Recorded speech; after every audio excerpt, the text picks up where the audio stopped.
Pessoal, meu nome é Gease Nunes, eu sou estudante da Faculdade Campos Sales, do 10º período de Direito.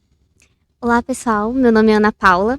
Também sou graduanda do curso de Direito da Faculdade Integradas Campos Sales. Vamos falar hoje um pouco sobre fintechs, né? E qual a importância desse assunto para a nossa sociedade. Antes de mais nada, é importante ressaltar a importância desse assunto na sociedade globalizada e tecnológica que nós vivemos hoje. Muitos de nós já utilizam isso no dia a dia, nos nossos celulares, nos nossos computadores. Mas não entende bem o que é de verdade, né? Não sabe o que isso significa, qual é a funcionalidade desse sistema. Sim, as regulações, quais os impactos sociais que as fintechs podem e já trazem para o nosso país, e esse vai ser o assunto que nós vamos conversar hoje. Bom, primeiramente, a palavra fintech, ela surgiu de duas outras palavras que a gente conhece muito, né? A primeira é tecnologia. Vem essa parte do internet das coisas, como muitos estudiosos trazem pra gente, né? E finanças, né? Quem nunca ficou preocupado ou tem algum trabalho a partir do sistema financeiro, mas não entende muito disso, sabe que precisa, né? Mas não entende muito como é que funciona. E as fintechs, ela veio da junção desses dois grupos de palavras, né? Finanças e tecnologias, para dar ênfase, né? De empresas que trabalham com produtos financeiros, startups, que a gente chama, né? Empresas novas que tratam desse grupo desse mercado, do setor financeiro, mas com produtos mais tecnológicos, voltados a um mercado mais específico, para atender a nossa população. Sim, hoje já é consolidado, tudo que nós fazemos já modificou. Todas as nossas tarefas diárias já têm mais tecnologia envolvida, todos os nossos afazeres sempre envolvem um smartphone, desde a agenda, do despertador, da hora que a gente acorda, a tecnologia já está inserida no nosso dia. Então a fintech veio para acompanhar essa onda. Isso gera uma demanda social.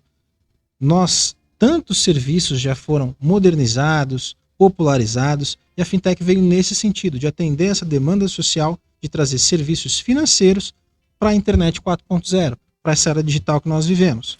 É importante a gente falar, né, que como todos nós percebemos no decorrer da nossa vida, ainda mais hoje, século XXI, então, que a gente precisa de que as coisas sejam mais ágeis, né? Principalmente. E as fintechs, elas usam dessas plataformas eletrônicas que podem ser acessadas por qualquer dispositivo que seja mobile, né? Pode ser um smartphone, pode ser um notebook. Qualquer aparelho desse tipo podem sim ser utilizados para ter acesso a essas plataformas financeiras online. Sim, e o crescimento das fintechs, ele se deu por vários fatores. Houve uma convergência de fatores que fez com que houvesse um avanço enorme nesse setor. Por exemplo, a massificação do acesso à internet. Há 10 anos atrás, o cenário era muito diferente. Hoje, o número de dispositivos móveis no Brasil já é maior até do que o número da nossa própria população. Então, você tem um avanço na disponibilidade do acesso à internet, você tem um avanço enorme na quantidade de dispositivos conectados, e você também tem um terceiro fator, que é a facilidade de criação e implementação de algumas soluções. Há 10 anos atrás, por exemplo, existia uma grande dificuldade de você colocar alguma solução para rodar online, por conta principalmente dos custos. Você precisava ter um custo enorme com programação, um custo muito grande, o principal, com hardware próprio. Você precisa disponibilizar computadores para fazer o processamento de dados, análise de banco de dados e até refrigeração. Então, assim, para aqueles que não entendem muito do que o Jazz está falando, bom, todo banco tradicional necessitava de um grande percentual de aparelhos, né? Uma grande quantidade de aparelhos para poder rodar, para poder armazenar os dados de vocês de contas bancárias e tal. Mas hoje, essa tecnologia que foi implementada dentro dessa era tecnológica que a gente está vivendo, trouxe dispositivos, ferramentas que ajudam a melhorar ou nem precisar da quantidade de aparelhagem dentro de um banco. Então, muito disso veio a facilitar o desenvolvimento das fintechs. E o surgimento hoje de várias fintechs, como a gente vai discutir um pouco mais à frente. Sim, hoje em dia a tecnologia de armazenamento em nuvem, por exemplo, possibilita que um programador crie uma determinada solução e terceirize todo o espaço, o hardware que ele teria que disponibilizar dinheiro, uma alta quantia para fazer isso funcionar, ele consegue terceirizar isso em gigantes da tecnologia que vão alugar para ele um espaço específico de acordo com aquilo que ele precisa, e o número, a quantidade de recurso que ele vai dispendiar para fazer essa solução funcionar diminui muito. E com a criatividade e as demandas sociais, surge uma série de aplicativos com soluções específicas. A gente precisa lembrar, né, que as fintechs foram poucas as soluções que ela realmente criou e inovou. Ela só pegou serviços bancários já existentes e muda a forma de se relacionar com o cliente, incluindo uma característica da internet 4.0, que é a interface amigável. Você hoje baixa um aplicativo de determinada solução, mesmo sem nunca ter utilizado antes, mesmo sem nunca ter visto o aplicativo antes, é intuitivo, é de fácil acesso, uma facilidade muito grande para se abrir uma conta, a pessoa escaneia um documento, tira uma selfie, o que demorava antes dias, burocracia, levando papéis impressos no banco, hoje a pessoa consegue abrir a conta dentro da sua própria casa e em minutos. Com certeza, isso é uma forma de democratização do sistema financeiro, né? Uma facilitação maior para pessoas que têm mais dificuldades, pessoas vulneráveis que estão dentro desse nosso país, que são uma grande quantidade, a ter mais acesso, mais facilidade no uso desse, desse setor tão importante, né? Tanto para a economia como para o desenvolvimento do próprio país. Sim, é um serviço. Uma das características mais interessantes é que é um serviço 100% digital. Muitos serviços, muitas empresas sequer têm agências físicas, sequer têm pontos de atendimentos físicos. Isso é feito tudo de maneira remota, tudo através de um dispositivo conectado à internet. E vale lembrar também que uma das facilidades para se criar e implementar uma fintech é que elas são muito mais enxutas do que um banco tradicional. O banco tradicional lida desde investimento, conta poupança, conta corrente, uma série de serviços bancários que as pessoas sequer têm ciência que tantos deles existam. Já a fintech não. Ela encontra uma dor social, um nicho específico de mercado, então oferece muito menos serviços disponibilizando para o usuário, mas com muito mais assertividade, especialista naquilo que ela faz. Sim. Então, como as fintechs trabalham com esses produtos financeiros, como o Jazzy falou, né? A gente tem uma ideia diferente de inovação. A gente pensa que inovar é criar algo que não existe, nunca existiu. Não, mas inovar, na sua essência, pode ser trazer um produto que já existe e dar um novo formato para ele, né? Que facilite o acesso, que chame mais a atenção do próprio público. E é isso que as fintechs fazem, né? Em cada uma em sua área específica. A nossa forma de nos relacionarmos com as pessoas, por exemplo, vem mudando muito nos últimos anos. É tudo mais digital. O próprio judiciário hoje se vale muito das reuniões online, são audiências de conciliação, até mesmo julgamentos, sentenças, tudo feito digital. Então, são instrumentos antigos, feitos de uma nova maneira, com uma nova roupagem, tudo dentro dessa onda de crescimento tecnológico.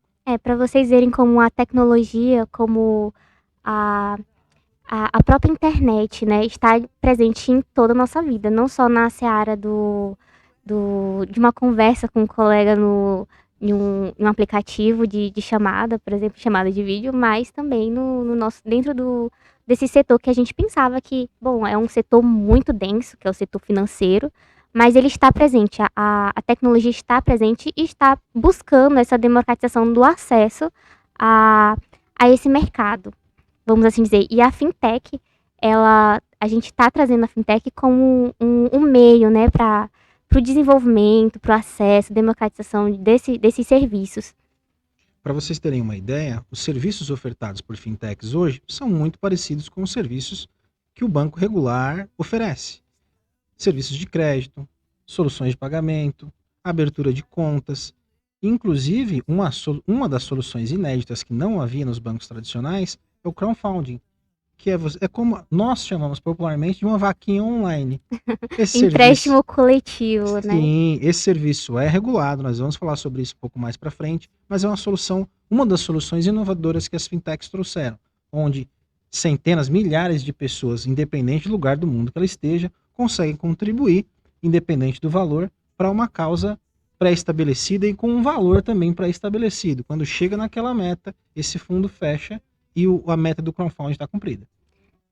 Essas soluções, bom, as fintechs, ela tem, como a gente falou, elas buscam a facilitação, né, desse acesso. Então elas, para facilitar o próprio desempenho delas, elas trabalham em nichos, né, com setores específicos. Por exemplo, temos as fintechs de pagamento, como o Jazzy falou, e temos fintechs que trabalham só com empréstimos e crédito, por exemplo. São nichos, mas importante falar, né? Não são nichos fechados. Essas fintechs podem surgir mais áreas de fintechs, né? Mais nichos de fintech, a partir, é claro, da forma que o desenvolvedor vai pensar, né?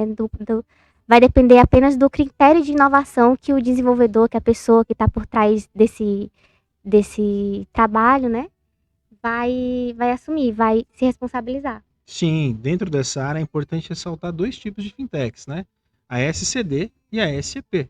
A SCD é a Sociedade de Crédito Direto. Isso é, um investidor funda uma fintech, no Brasil isso é regulamentado, com o mínimo de R$ 1 milhão e ele disponibiliza crédito direto para as pessoas através da sua própria plataforma, democratizando assim o microcrédito, os empréstimos. Então, a Sociedade de Crédito Direto também muda a forma com que as pessoas se relacionam com o crédito. Sim. Bom, é uma das formas de trabalho da fintech, né? Especialização em nichos. E que é uma das principais diferenças do banco tradicional. Além do fato dela ser 100% online, a especificação em nichos é um diferencial dentro dessa categoria, do setor, né? Sim, e como nós somos da área do direito, nada melhor do que nós explicarmos para vocês como funciona o sistema de regulamentação desse setor. Antes de falar para vocês sobre a regulação específica das fintechs, é importante falar um pouco de como funciona o Sistema Financeiro Nacional, também conhecido como SFN. O SFN foi criado em 1964 e ele possui uma estrutura piramidal. No topo dessa pirâmide, nós temos o Conselho Monetário Nacional. Ele é formado por 3 pessoas: o presidente do Banco Central, o ministro da Economia e o secretário-geral da Fazenda. Essas 3 pessoas, em reuniões mensais, definem as políticas, os objetivos e saem dessa reunião para fazer as devidas aplicações legais. Abaixo do Conselho Monetário Nacional, nós temos o Banco Central e a CVM. O Banco Central é quem regulamenta, através de legislação específica, ele tem poder de emitir portarias e leis para serem cumpridas especificamente no mercado financeiro, e a CVM também tem um poder muito parecido em relação ao mercado de ações, a commodities, a debentures. Então essas instituições funcionam como reguladoras e fiscalizadoras do sistema financeiro nacional. Abaixo delas vem a terceira camada, onde estão os operadores. Os operadores do sistema financeiro nacional são bancos, seguradoras, e é nessa categoria que se encontram as fintechs. Para as fintechs funcionar, precisa necessariamente de autorização do Banco Central, de autorizações da CVM e seguir essa estrutura piramidal perfeitamente. Bom, falando em regulação específica das fintechs, a regulação em si no Brasil, leis no Brasil, são muito difíceis de um modo geral, de serem aplicadas a casos específicos. Por exemplo, no caso das fintechs, o maior problema é relacionado à assimetria regulatória, que nada mais é do que a dificuldade do legislador de formar leis, criar leis que não mudem, que acompanhem a mudança do ciclo da tecnologia. As fintechs, a gente pensa assim, hoje em dia a gente tem ouvido muito falar mais, né, de fintechs. Mas as fintechs, elas entraram no mercado a partir de 2011 com a lei de correspondentes bancários, né? Então elas funcionavam como correspondentes de bancos tradicionais. Elas não tinham abertura para funcionar sozinhas dentro do mercado. Então elas entravam nessa área, na área financeira, a partir de entidades já consolidadas, no caso dos bancos, né, das próprias instituições financeiras que já faziam parte do SFN lá em 64. A partir disso, né, a gente veio mais mudanças, né? No decorrer do tempo a gente encontrou mais, foram pensados mais especificamente nas fintechs e foram criadas mais leis que pudessem é, entrar nessa seara tecnológica, vamos por assim dizer. Como no caso da lei de instituição. Nossa, isso é muito legal de falar. Lei de instituições de pagamento, né? Bom, essa lei veio lá de 2013 e ela não trata apenas de instituições de pagamento, ela trata de um rol de assuntos e um deles é instituições de pagamentos. Para quem não entende bem o que é isso, instituições de pagamentos, a gente tem uma enorme aqui no Brasil, né? Que é o Nubank, e ela entrou junto nesse rolzinho de instituições de pagamentos que foi apresentado com essa lei de 2013.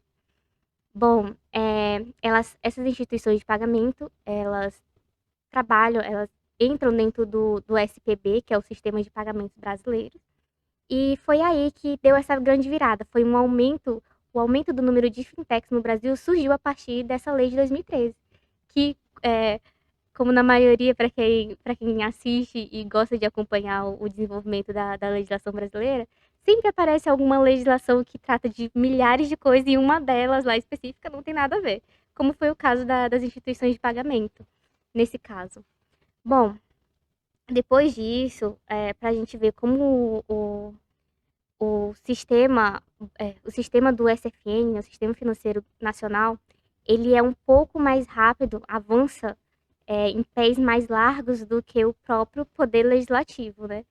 Por exemplo, o crowdfunding, né, que é o empréstimo coletivo, ele já veio lá em 2017 com uma resolução da CVM, né, que é a Comissão de Valores Mobiliários, como já havia falado.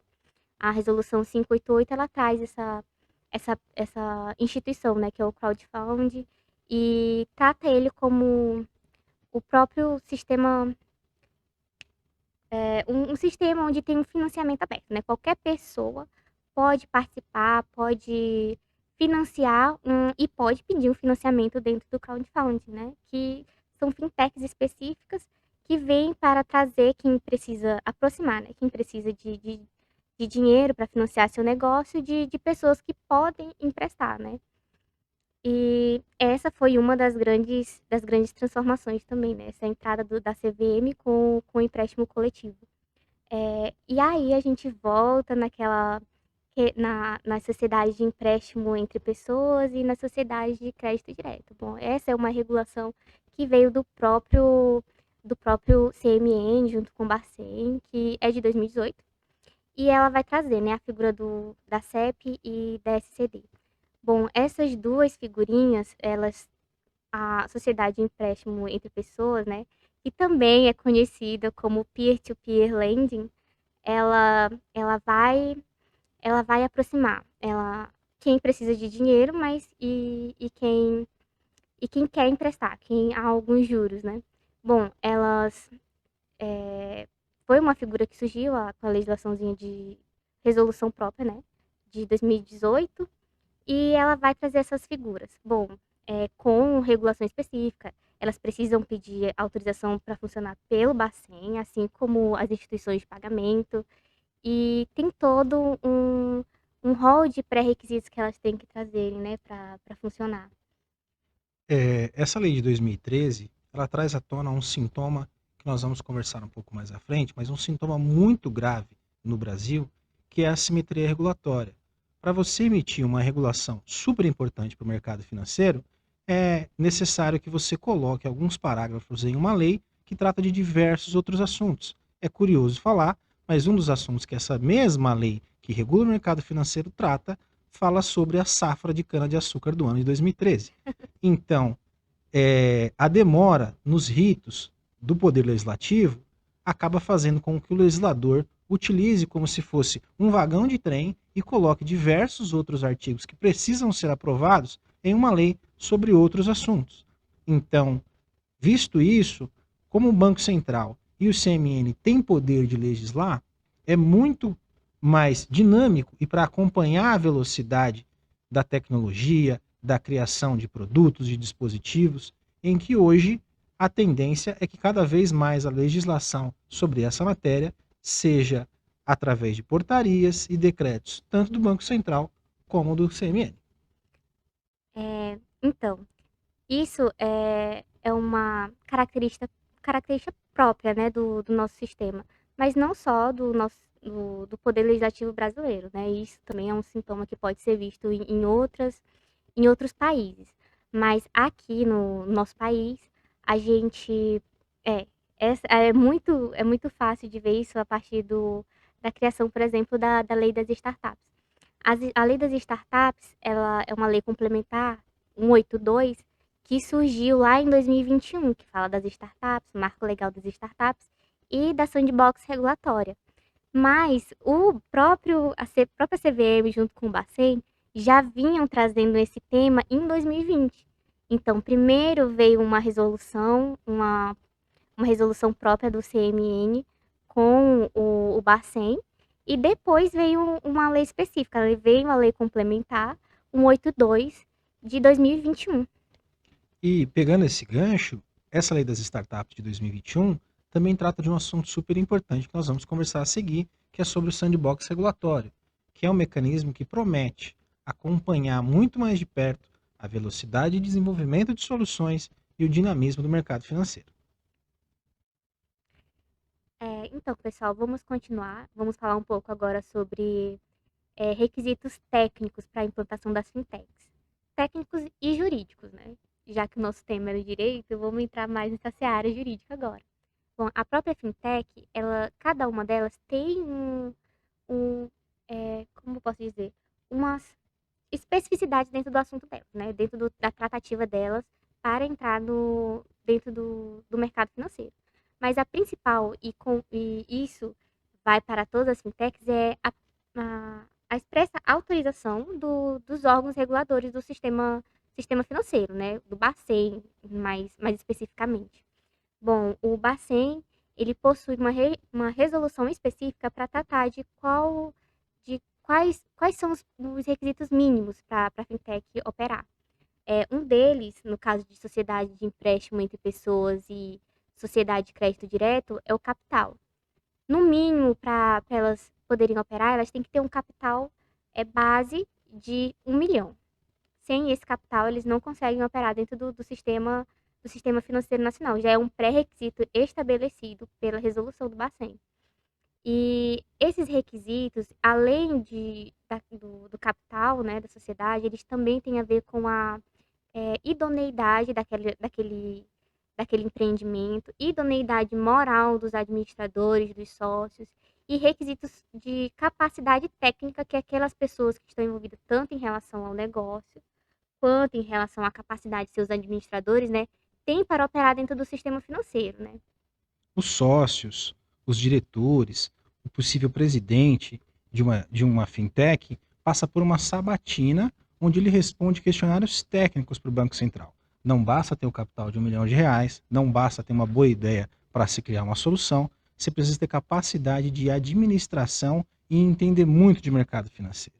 E saindo um pouco dessa área relacionada ao material humano da fintech, em relação ao tecnológico, as mesmas regras que um banco tradicional segue, é obrigado a seguir, as fintechs também são, que são, por exemplo, criptografia de ponta a ponta, a tratativa de dados dos usuários e das transações, precisa obedecer à lei, uma lei de 1998, sobre lavagem de dinheiro e combate ao terrorismo. Esse é um assunto que muitas pessoas ainda têm medo de se relacionar com fintech, por você não mostrar o rosto, conseguir abrir conta remotamente. Como é que é feito a tratativa desse dinheiro? É possível fazer ou não fazer lavagem de dinheiro através de fintechs? Existe uma regulação específica para isso. Então, esse é vamos dizer assim, um preconceito que as pessoas têm em se relacionar com bancos digitais.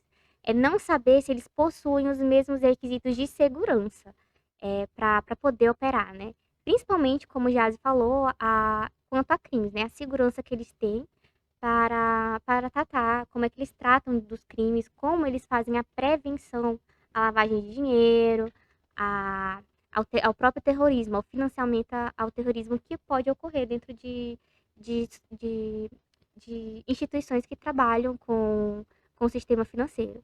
Mas o próprio código já, essa lei de lá de 98, ela já traz agora que as instituições que também são autorizadas a funcionar pelo mercado financeiro nacional, pelo Bacen, elas têm que seguir obrigatoriamente a linha das demais instituições financeiras, né? Porque eles já englobam todas aquelas que podem funcionar agora, não só instituições de pagamento, mas as novas que vão existir, né? Que podem vir a existir em relação a essa própria segurança que elas vão ter que tomar quanto a, quanto a crimes, quanto a.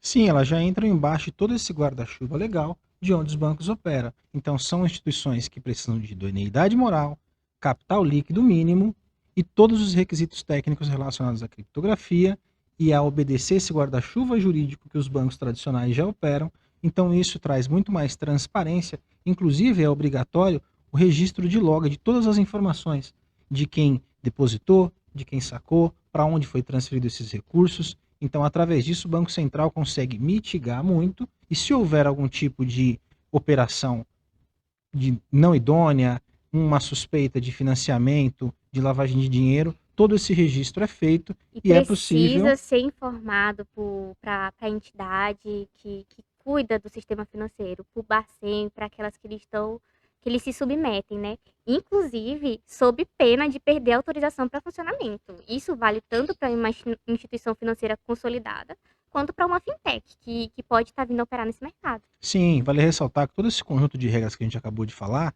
são pré-requisitos e a qualquer tempo isso pode ser intimado pelo Bacen e a fintech pode ter a sua autorização cassada e deixar de funcionar. Dentro desse conjunto de regulações ao qual nós falávamos anteriormente, em 2021 foi promulgado o Marco das Startups. E nele regulamenta-se o que é o sandbox. Sandbox nada mais é do que um ambiente virtual de testes, onde uma determinada solução, antes de ir para o mercado, precisa passar nesse ambiente de testes para verificar uma série de funcionalidades. A criptografia, a segurança, a liquidez do negócio e inclusive a resposta dos usuários, respeitando até o Código de Defesa do Consumidor. Dentro dessa modalidade, uma solução que acabou de ser criada entra nesse ambiente virtual de testes, passa por ele por um ano e durante todo esse período probatório, o Banco Central está avaliando essa solução em todos esses quesitos. Segurança, resposta do usuário, liquidez da plataforma. Então isso traz muito mais segurança e diminui também o fenômeno que nós comentamos antes da assimetria regulatória. Dessa forma, você não precisa criar uma lei específica para um serviço novo que está sendo criado. Você colocando ele nesse ambiente virtual de testes, o Banco Central avalia e concede ou não a autorização de funcionamento. Bom, esse sandbox regulatório, ele não é uma coisa brasileira. Isso já vem de uma ideia norte-americana, de um projeto da Agência Reguladora de Proteção ao Consumidor, próprio consumidor, como o Giase falou, para poder entender um pouco sobre fintechs, né? Não só sobre fintechs. O sandbox regulatório, ele foi pensado para ser utilizado em várias áreas. Desde a startups que estão entrando agora, como é que elas vão funcionar, ainda mais em setores de alto risco, como é o caso do setor financeiro, como também pode ser usado em escritórios, pode ser usado para uma série de funcionalidades que as pessoas que pensaram nesse sistema, já nesse ambiente, já foi com esse intuito, né, de poder aplicar uma série de regras que para ver se o empreendimento vai funcionar ou quais são os riscos que ele pode oferecer para setores mais tensos, né? Assim, vamos dizer tensos do mercado, onde tem mais alta chance de risco, mais alta chance de provocar uma insegurança, uma instabilidade. Então, o sandbox veio com essa ideia, né? De uma forma de experimentalismo jurídico, de uma forma de trazer como adaptar um sistema que está sendo criado, no caso das startups financeiras, né? Das próprias fintechs, a ver como ele vai reagir dentro do sistema financeiro nacional, que tem as próprias normas já consolidadas, como foi o caso das normas de segurança contra crimes, das normas de LGPD, Sim. Lei Geral de Proteção de Dados, né, para quem ainda não está por dentro, não se atualizou pouco, tudo isso tem que passar pelo sandbox, tudo a depender, claro, da dimensão do empreendimento. Se, é claro, ele vai ser mais simplificado para empreendimentos menores, né, que tem pouco risco ou menos risco a princípio, e como ele pode ser mais ampliado, a forma de regulamentação, o tipo de regras o tipo de normas de lei que ele vai ter que seguir, no caso de serem empreendimentos de alto risco, como é o caso de fintechs mais relacionados a pagamentos, a empréstimos, então eles vão ter que. O sandbox ele é modulável à medida da complexidade do negócio. Vale ressaltar que essa solução é utilizada no Brasil, mas em muitos outros países, como você falou. Foi criada nos Estados Unidos, mas o maior exemplo de utilização da sandbox é na Inglaterra, onde o sistema legislativo deles é muito diferente do nosso. Eles não têm extensos códigos, extensas regulações, tudo lá é baseado num sistema que nós aqui do direito conhecemos como common law. Nada mais é do que um sistema baseado em jurisprudência. Analisa-se caso a caso e através das decisões judiciais é onde se tira a baliza legal, exatamente como se fosse uma lei. Por essa falta de regulamentação, por essa falta de conjuntos extensos de lei, a sandbox lá é muito utilizada.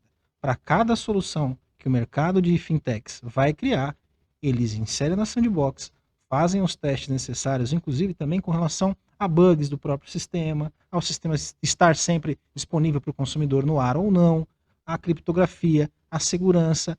Então, não precisa de um conjunto legal, isso diminui a assimetria regulatória. Porque se fosse depender do poder legislativo, criar uma lei específica para cada solução nova que o mercado criar, a dinâmica do mercado é muito mais veloz do que a dinâmica do sistema legislativo.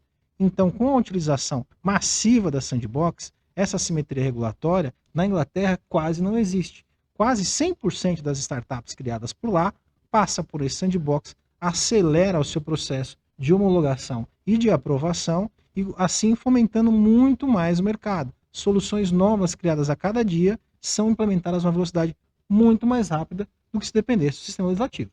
O Reino Unido, como um todo, é conhecido por ser um país amigo das fintechs, porque ele tem essa responsabilidade, né? Ele trata as fintechs de uma maneira mais diferenciada a partir do sandbox, né? Que é essa forma de esse ambiente mais controlado, mais possível de ser regularizado, possível de modular os riscos e ter uma resposta mais exata para ver se aquela fintech, né, se aquela startup financeira vai se adequar.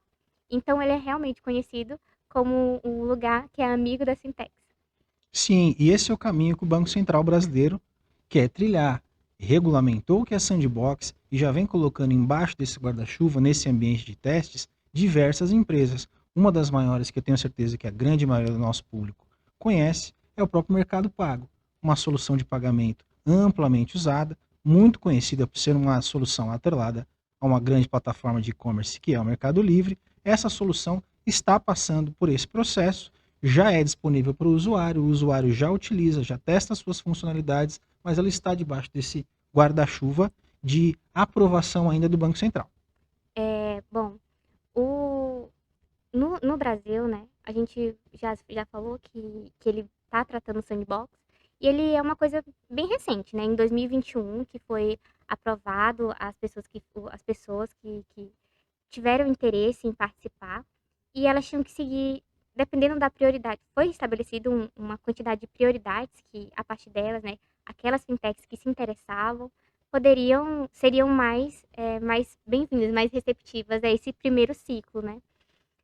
Uma delas foi o Mercado Pago, mas tem outras séries de fintechs, de startups que começaram a surgir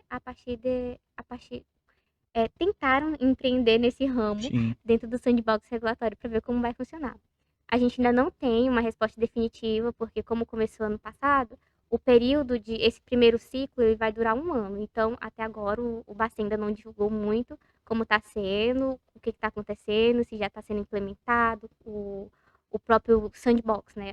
O Mercado Pago, ele trouxe uma novidade que vai ser implementada dentro desse primeiro ciclo de testes do sandbox. Mas vale ressaltar que o objetivo da Sandbox, mesmo que ainda não concluiu esse primeiro ciclo de um ano, vem se cumprindo, que é diminuir a assimetria regulatória. Todas essas soluções, esses sistemas que estão rodando por lá, não vão depender do legislativo para criar uma resolução específica para aprovação dele ou não. Nesse período de testes é onde vai ser avaliado todos esses critérios que nós já falamos e ao final dele dá-se o veredito pelo Banco Central se essa solução vai ser implementada no mercado ou não. Uma coisa interessante de se falar é quem pode participar do sandbox no Brasil. A própria lei que fala, a própria resolução que fala sobre sandbox, ela traz uma porteira enorme de pessoas que podem participar. É muito interessante a gente pensar em quem pode participar do sandbox no Brasil. Bom, a própria resolução que cuida do sandbox, a resolução do Conselho Monetário Nacional, juntamente com o Bacen, ela traz uma grande gama de pessoas que podem participar dele. Pessoas físicas, pessoas jurídicas, empresas, cartórios, entidades públicas que podem se inscrever para participar do sandbox e trazendo as novidades dentro do mercado, implementadas a partir das prioridades que o ciclo vai ser definido. Nesse primeiro ciclo foi definida uma série de prioridades, no próximo eles vão trazer como pré-requisitos outras que podem ser mais aprovadas, a depender da solução que ele traz. Dessa maneira, um ciclo tratando especificamente de cada assunto, a ideia é pluralizar o serviço de maneira igual, não cuidar apenas do crescimento de uma única área, mas tudo que for relacionado à tecnologia e tiver sobre a tutela do Banco Central, a cada ano, a cada ciclo, ser fomentado o desenvolvimento dessa solução. Outro ponto interessante de se destacar é que o sandbox, ele não vai funcionar, não é criado para funcionar sempre. Todas as fintechs que passarem por ele, eles vão ter um período para funcionar. Eles têm como pré-requisito ter um plano de ação para caso o Bacen, a entidade que for cuidar dele, né? Caso ela veja que tá tendo risco, tá apresentando um risco sistêmico para o sistema financeiro que não está sendo cuidado, né? Então, o plano de ação para fechamento daquela fintech é um pré-requisito para poder participar do sandbox regulatório no Brasil. Um dos papéis previstos em Constituição, tanto para o Estado brasileiro como para o sistema financeiro nacional, é a fomentação do desenvolvimento. Mas antes de tratar sobre fomentação do desenvolvimento, é importante entender o que é realmente o desenvolvimento. Muita gente, em uma visão mais curta, costuma relacionar isso ao produto interno bruto, ao superávit de uma balança comercial, mas à luz de outros pensadores, entende desenvolvimento como algo muito mais abrangente. Não adianta o país ter um crescimento econômico se isso não se reflete na população. À luz de Amartya Sen, um prêmio Nobel, escritor célebre indiano, nós entendemos que desenvolvimento é quando isso chega na ponta para o cidadão, quando aumenta a quantidade de escolhas que o cidadão pode fazer, quando aumenta a quantidade de acesso a serviços, quando aumenta a possibilidade de desenvolvimento do cidadão lá na ponta. Neste sentido, as fintechs vêm trazendo uma verdadeira revolução.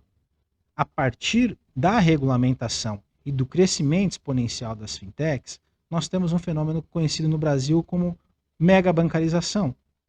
Até 2017, 38% dos brasileiros em idade bancária não possuíam nenhum tipo de relacionamento com o banco, sequer uma conta poupança, sequer uma conta de benefício social. Então essas pessoas estão excluídas da sociedade. Ela não tem liberdade de transação. Essa pessoa tem as suas capacidades diminuídas, limitadas. A quantidade de transações que ela pode fazer, de quem ela pode comprar, para quem ela pode vender, o tipo de crédito que ela pode ter acesso, são muito mitigadas. E isso condena a pessoa a viver à margem do sistema financeiro nacional, consequentemente, à margem da sociedade. Nesse sentido, Amartya Sen é muito técnico e muito preciso nas suas colocações. Ele diz, inclusive, que a liberdade das pessoas está relacionada à sua capacidade de transação. Liberdades democráticas, liberdades de escolha, liberdades familiares, sociais, tudo isso as fintechs vêm para ajudar na mudança desse cenário, para trazer essas pessoas que antes estavam à margem para dentro do sistema financeiro nacional. Vale ressaltar que os motivos pelos quais elas são excluídas do sistema financeiro são inúmeros, entre eles a falta de conhecimento, a falta de acesso a agências físicas, e até mesmo onde possui agências físicas, existem grandes relatos de pessoas que se sentem intimidadas, que aquela tecnologia, a forma com que um banco tradicional se coloca, não conversa com ela. Ela não se sente bem entrando no banco, passando por burocracia. Muitas vezes pessoas extremamente humildes, idosos, se sentem constrangidos em entrar nesse ambiente, passar por todo o crivo que um banco tradicional pede para que você abra uma conta. Um score de crédito, a pessoa precisa ter um bom histórico de pagamento, e nem sempre é a condição dessas pessoas que estão à margem da sociedade. Então, com essa pluralização e democratização do acesso ao sistema bancário, a ideia e a tendência é que essas pessoas que nos últimos 5 anos tiveram acesso ao sistema financeiro nacional comecem a ter uma série de benefícios. E quais benefícios são esses? O acesso a crédito, o acesso à educação financeira e comece o desenvolvimento do que o Banco Central trata como cidadania financeira. É importante a gente falar que a nossa própria Constituição, ela traz esses mecanismos, né? Ela fala do pleno desenvolvimento, do desenvolvimento econômico equilibrado e levar esse desenvolvimento a todas as regiões, né? Como um todo, não só deixar ele centralizado em algumas regiões ou algumas cidades do nosso país. É muito importante esse mecanismo que a Constituição traz para a gente. Em primeira análise, ela fala do desenvolvimento econômico que o Estado tem que trazer para a pessoa, né? Ele tem que implementar. Mas ele não deixa de lado a implementação que pode advir da iniciativa privada. As fintechs, elas vêm com mesmo aqueles que, se os desenvolvedores desses programas não pensaram nisso, tem na Constituição lá falando que a iniciativa privada ela é um grande fomentador do desenvolvimento econômico e tem a brecha para eles poderem atuar. E isso é muito importante, né? A democratização do desenvolvimento, né? Você poder ter acesso em qualquer lugar que você esteja, não importando se você está em uma região onde é mais carente de instituições bancárias, mais deficitária no número de agências físicas, as fintechs ela trazem essa possibilidade de você poder se movimentar dentro do mercado financeiro, poder ter acesso a crédito, poder ter acesso a contas e receber, como enviar, né? Essa liberdade transacional que o Giase falou é muito importante. E, como ele falou, a Amartya Sen, ele traz esse pensamento. A Amartya Sen, como economista, ele já pensa na liberdade também relacionada à liberdade de você poder se movimentar dentro do mercado, poder se impor, poder trazer seus, os seus objetivos, né? De poder se movimentar, poder abranger todos os ramos da sua vida com liberdade. Isso é o que faz o desenvolvimento, isso é o pensamento de Amartya Sen dentro, e ele é muito relacionado com as fintechs, né? A gente pensa que ela está muito longe, numa seara bem distante, né? A seara digital não faz parte, mas ela faz sim, ela se relaciona muito próximo com aqueles que estão mais afastados, mais à margem, né? Pessoas vulneráveis. Sim, vale ressaltar que essas pessoas que estão à margem, que são vulneráveis, têm uma vida financeira ativa. Se a pessoa não recebe nenhum benefício social do governo e se ela não é bancarizada, de alguma maneira ela tem que subsistir através de transações. Essas transações só não são mapeadas pelo nosso sistema. Isso quer dizer uma série de prejuízos, tanto para o indivíduo quanto para o Estado. Vale lembrar que 38% dos brasileiros efetuando transações à margem do mercado representa um número gigantesco de transações em que a gente não contribui com impostos, não traz cidadania de verdade para essas pessoas. Essas pessoas, ao passo que elas vão entrando no mercado financeiro, vão entrando no sistema bancário, elas começam a também receber benefícios de volta. Não é só para contribuir com o mercado, mas também para ter seus benefícios. Como, por exemplo, citar um exemplo de uma pessoa humilde, que vive de compra e venda à margem desse sistema. Essa pessoa não tem acesso a crédito, essa pessoa não tem acesso a, aos bancos poderem ofertar um serviço personalizado para ela, ela se sente afastada, se sente à margem desse sistema, mas à medida que ela é inserida, vale ressaltar, com ferramentas que atendam à sua demanda específica, com ferramentas feitas para este público, inclusive, muitas pessoas sequer conhecem os serviços bancários, porque os grandes bancos não fazem publicidade específica para a classe C, D e E. Não existe um interesse em captação desse público. Então, as pessoas sequer conhecem as facilidades que o mercado pode trazer. As fintechs que atuam neste segmento de microcrédito, de classes C, D e E, com serviços personalizados para essas pessoas, é quem tem esse papel, quem tem feito esse papel de trazer essas pessoas para dentro do mercado e, com isso, aumentar a sua capacidade de transações, aumentar a sua liberdade de escolha, porque muitas pessoas que trabalham dessa forma sequer têm escolhas de mudar de fornecedor daquilo que ela compra e vende, de conseguir comprar algo para revender com prazo mais estendido, de ter acesso a um microcrédito. Então, nesse sentido, as fintechs que agem especificamente para este público representam um papel não só econômico, mas também social. E econômico tanto para o indivíduo quanto para o Estado. A partir do momento que esse cidadão é inserido no mercado, ele passa a contribuir com o país de várias maneiras. Como um dos efeitos colaterais depois da pandemia da Covid-19, houve um enorme acesso ao sistema financeiro nacional de pessoas que antes eram desbancarizadas. Para receber o benefício social, foi obrigatório que abrissem contas pessoas que não tinham, muitas delas, nem sequer o registro de CPF. Então, nessa onda, como um efeito colateral, houve um grande acesso ao sistema financeiro nacional e principalmente por parte da população mais vulnerável. A ideia, a tendência é que essas pessoas comecem a ter acesso ao mercado e principalmente agora com a regularização no Brasil do que é o Open Finance, outros bancos, outras instituições enxergarem essa população e enxergando essa população, a tendência é que crie serviços, crie soluções para trazer elas para serem sujeitos ativos do mercado financeiro. Então, a tendência, o que os especialistas enxergam, é que isso vai trazer um crescimento ainda maior para a nossa economia. E dentro disso, da onda dessas fintechs que causam impacto social, nós vamos citar um caso para vocês, muito curioso, que é muito o que o brasileiro é, muito criativo, muito inventivo, e que consegue, de uma maneira que só o brasileiro tem, driblar a burocracia, vencer justiças sociais. Nós vamos falar um pouco para vocês sobre o Banco Maré.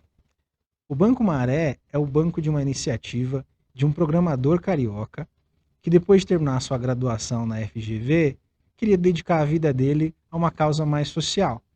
Ele foi inserido no Complexo da Maré, no Rio de Janeiro, uma comunidade com 200 mil habitantes, e ele tinha a ideia de fundar um curso de programação, de trazer aquele conhecimento que ele adquiriu na faculdade para jovens e adolescentes da comunidade.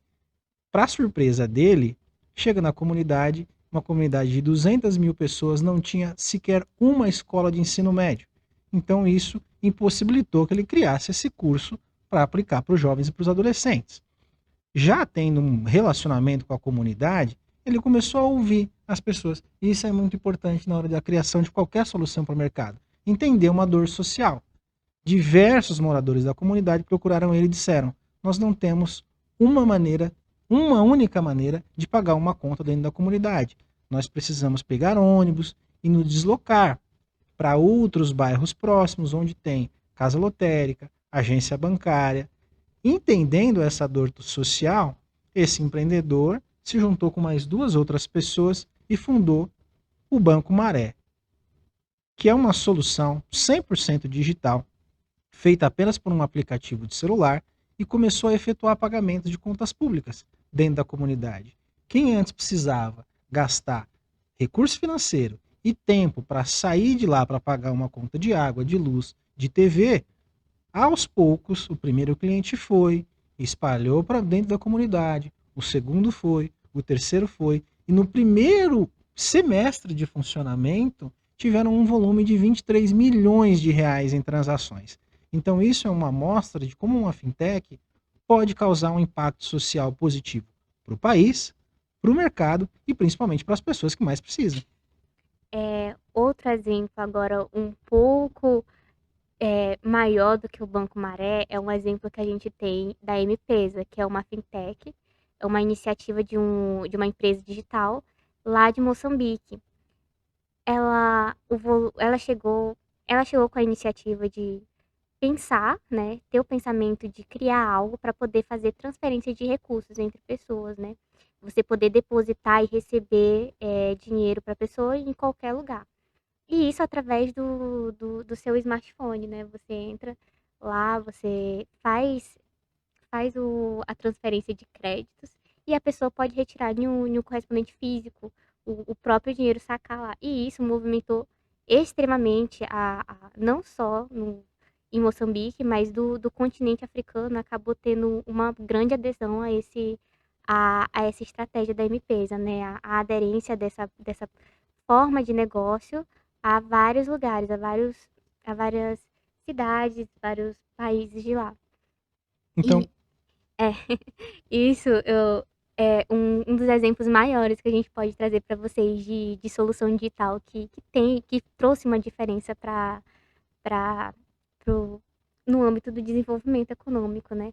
No nosso país, a gente tem o Banco Maré, que foi uma grande revolução dentro da comunidade, né? Você pode pensar, né? Só em pensar em 200 mil pessoas tendo que sair todos os meses da comunidade para ir em uma agência, em um correspondente bancário para poder fazer o pagamento de suas contas, tem acesso a mercado que próprio para elas, né? Um mercado que sim, se importe nessa causa social. A gente pensa assim, quando fala em empreendedorismo social, a gente acredita que isso não tem a ver com, não movimenta capital. E movimenta, assim, é um falso pensamento que as pessoas têm de empreendedorismo. Como o Jazzy trouxe, eles movimentaram no primeiro ano de funcionamento aí em torno de 23 milhões. 23 milhões de reais que não estavam passando pelo sistema financeiro nacional de uma forma que você enxergasse quem é que estava movimentando a pessoa. Isso é importante para trazer política pública para essa comunidade, para essas pessoas mais vulneráveis. É uma visão que a gente tem que trazer, que a gente tem que ser implementada. E as fintechs, nesses exemplos, trazem essa forma de visão, de poder trazer as pessoas para elas serem vistas, né, pelo próprio sistema. Não só o financeiro, né? Temos o sistema social, as pessoas serem enxergadas e trazerem políticas públicas para essas comunidades. Você, uma comunidade que tem 200 mil pessoas, claro que ela vai precisar de escolas de ensino médio, gente, pelo amor de Deus, né? Então, essa iniciativa já só dele ter primeiro pensado em, nossa, vou trazer uma assertiva para minha comunidade, né? Vou trazer um pensamento positivo para minha comunidade.